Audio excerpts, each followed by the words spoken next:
Very pleased to be joined on the Western Pizza guest line by our very own Benny Walchuk from CJGX 940 fame in Yorkton. And Benny, before we get started, I wanted to ask you, what about my Estevan Bruins? What are they looking like this year? Doing all right. Very good start to their season. Had a little bit of lag when they lost their leading scorer, Ewan Rennie, but they have two of the most exciting players in the SJHL in Rylan Williams and Ewan Rennie, and they're in a battle right now for that final playoff spots in the Saskatchewan Junior Hockey League standings. So it's a work in progress right now, and Estevan's going to be on the road here for the last stretch here of the regular season. So it's going to be a little bit of a hill to climb for them, but they're right in position to try to claim one of those final spots. Well, my good buddy Drew Koser's the head coach down there now, so I'm cheering. Well, I've always been cheering for the Bruins, but I'm really excited for him and for them and what they're doing right now. Hey, before we get to your power rankings, one other thing I wanted to ask you about is there was a lot of worry when the NCAA rules changed that, you know, players could go through the Western Hockey League and then still play in the NCAA, and a lot of people debating whether that's good, bad, or otherwise for the WHL. I think it's a good thing for the Western League. And one thing was pointed out to me was that it might actually be good for the SJHL because it might give them access to more WHL players who maybe just need a little more seasoning. I don't want to say act as a farm club, but maybe in the grand scheme of it all, it could be better for the SJ2. What are you hearing and what have you been seeing on that front since the change?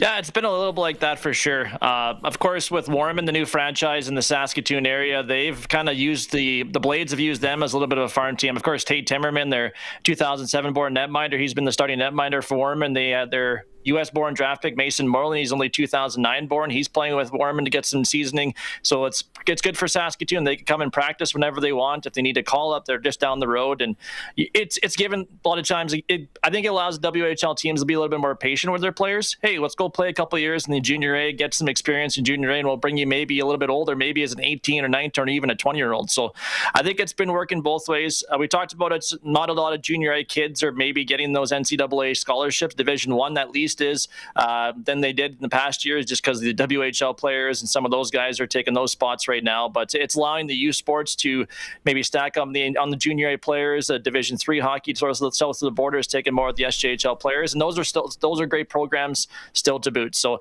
I think it's working right now. I think it's keeping people in Saskatchewan more often, because if I'm a draft pick maybe of the Swift Current Broncos or Moose Jaw Warriors, instead of playing maybe prep school or somewhere else across the Western Canada, maybe I'll go play Junior A with the team that drafted me in the SJHL. So I think it's been working both ways, but I think it's still pretty young and infant to kind of focus on the overwhelm and the big picture. So we'll see in the next couple of years how it will kind of unfold.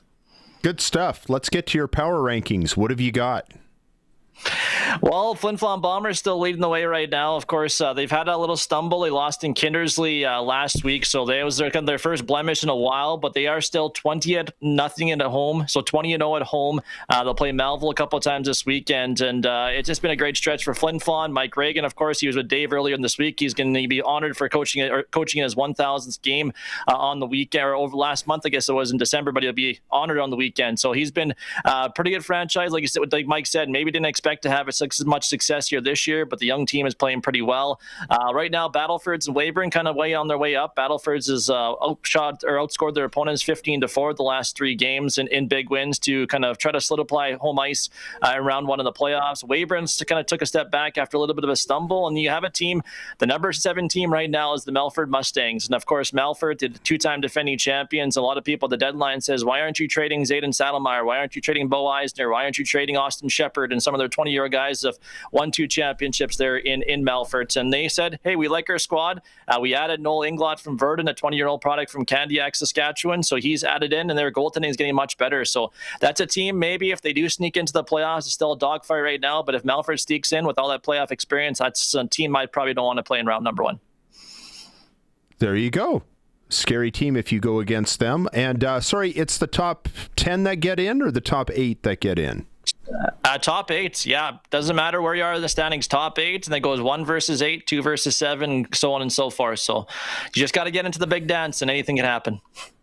I love it when it's that way. See, when I was covering the league, I remember it was 8 out of 12 that would get in, and sometimes you'd have teams with a winning record. And this is back in the day when you didn't get a loser point. Back when the world was right and we had ties, Benny Walchuk. I miss the ties because it would get you excited about when you had to play each other again later. But there would be teams that had like good records in both Saskatchewan and Manitoba, and they'd miss the playoffs. And I kind of like that because it meant that a game in October or November really meant something. And hockey from time to time has had a problem where people don't get interested until after Christmas. But I think that makes the regular season really mean something. Now, I know you've been around a long time. I suspect you were covering the league back when 10 out of 12 teams got in. Have you noticed a big difference from that standpoint as far as the level of competition early in the season? Because you have to be so good just to get in. Yeah, exactly. Especially divisional points. Like you play your division. I know they're still separated in 3 divisions, but you played a division 8 times. So you drop a game maybe in October when you're still trying to figure things out. You look down maybe in end or beginning of March here when you get down to playoff pitch. Oh crap! We lost that game, or so on and so forth. And even for the trades wise, like trade deadline it was busy enough, but it's not like Melville or these guys are Laurent just selling. They're going to trade all their 20-year-olds away or something like that, or like we said with Melfort, or even like a team bridging maybe like a Humboldt. Who did deal some players away, but they still have a few veterans left in the roster. But the teams don't want to give away because, like you said, you go on a hot stretch, you win maybe 7 or 8 in a row, and you're right back in the playoff picture in a success. And it just shows what the competition the SJHL is like. And that's what makes it so great is a game in September, at the end of September, maybe your home opener or a stretch there when you're up north in Flin Flon for a weekend. Those games mean as much as they do in March, which is great. You do the Terrier games. Do you do Melville games too? And do you do one of the Manitoba teams too? I do, yeah. I do Millionaires and I do the Swan Valley Stampeders and the MJHL as well. So keeping busy as much as I can. Good stuff. What's the Yorkton-Melville rivalry like these days? It's been good. Yeah, they've had its first 4 games were their typical home and home, and then of course in Melville hosting the curling in January, early January. They had to kind of split it up, so they hosted one on January 2nd, and then beginning of February was the latest one, and it was an epic battle. Millionaires probably deserved a better fate, but the Terriers got a couple late goals, and then an overtime win for the Terriers in the latest one in Melville. So they've been tight battles like they are each and every time for the Parks Cup, and it's who knows. Like I said, there was first round matchup right now, and I think if the playoffs might end today, it could be a Melville-Yorkton matchup as well again too. So it's been pretty good. That'd be good stuff. I remember going out there when the Terriers and the Millionaires met in the finals for the first time ever, and you could tell the joint was jumping. And I have memories of after the Mills lost to the Terriers, I remember Jamie Fiesel was the coach, and he would make the players get on the bus and go home and skate in their full gear after. Probably not a good look on the league looking back on it, but still a pretty epic story and just another chapter in that epic rivalry. Benny Walchuk, you can listen to him broadcasting sports and SJHL games galore on GX94. Hey, at least there's games happening this weekend in that league. A lot of the other leagues are shut down because of the Olympics and whatnot. So if you want to get your hockey fix, head that way. Thanks for doing this, Benny. We'll talk again next week. Thanks, Brendan. Appreciate it. Just a couple things before we go.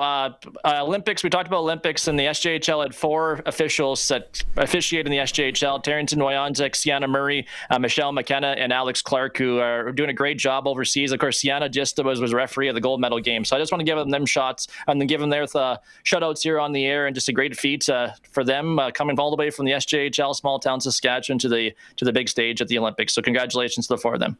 Dave and Colson let me know about Sienna, and you just totally stole my thunder for the clutch performer, but I'm glad you brought those up because we don't talk about those stories nearly enough, and it shows a level of officiating the level of officials that they are, because the IOC does not like having people from a country of a participant. So you better be a really good ref if you're going to get to do a big game like that. So it's a tribute to them. Thanks again, Benny.